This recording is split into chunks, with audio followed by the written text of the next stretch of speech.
Samozrejme ide vonkajšou stopou, tú výhodnejšiu vnútornú má Hippolyner, ale dopredu sa tlačí a samozrejme aj ďalšie kone. Stále Hippolyner, posledných 400 metrov. Hippolyner je jasne vpredu, ale ešte to nemá vyhraté. Chýbajú vám. Na tomto mieste ich nájdete všetkých. Nový športový program slovenskej televízie. Začíname 8. augusta na Trojke.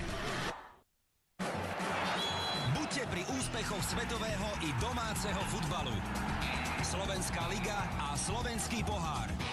Fantastická anglická Premier League. Liga majstrov, okrem stredy aj utorok. A slovenská reprezentácia na svetovom šampionáte. Priame prenosy, záznamy, futbalové magazíny. To všetko na Trojke. Vidíte detail nášho reprezentanta. 24. bránka.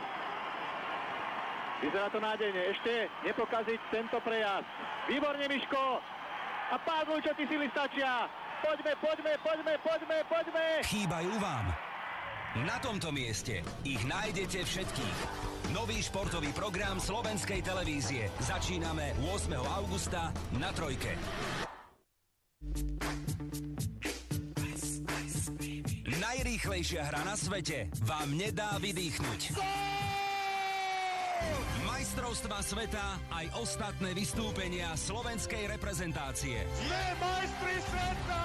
Domáca extraliga a súboje počas play-off a pre hokejových fajnšmekrov zámorská NHL. To všetko na Trojke.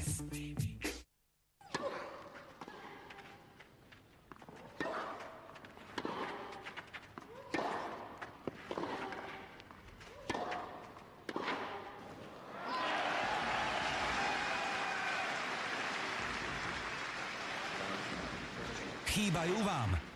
Na tomto mieste ich nájdete všetkých. Nový športový program slovenskej televízie. Začíname 8. augusta na Trojke.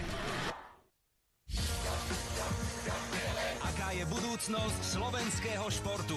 V čom vynikáme a čo môžeme zlepšiť? Spoznajte mladé talenty slovenského športu. Futbal, hokej, aj ostatné športové odvetvia. Viac slovenského športu nájdete na Trojke. Veľké emócie. Víťazstvá i prehry. Ligové zápasy našich tímov z basketbalu, volejbalu a hádzanej. Buďte pri tom, ako sa bojuje do poslednej sekundy. Volejbal, basketbal a hádzaná na Trojke. Čo všetko sa deje na športoviskách? Čo mohlo byť inak a prečo? Názory odborníkov, profesionálov, ale aj samotných športovcov z aktuálneho diania v športe nájdete v novej diskusnej relácii Aréna na Trojke.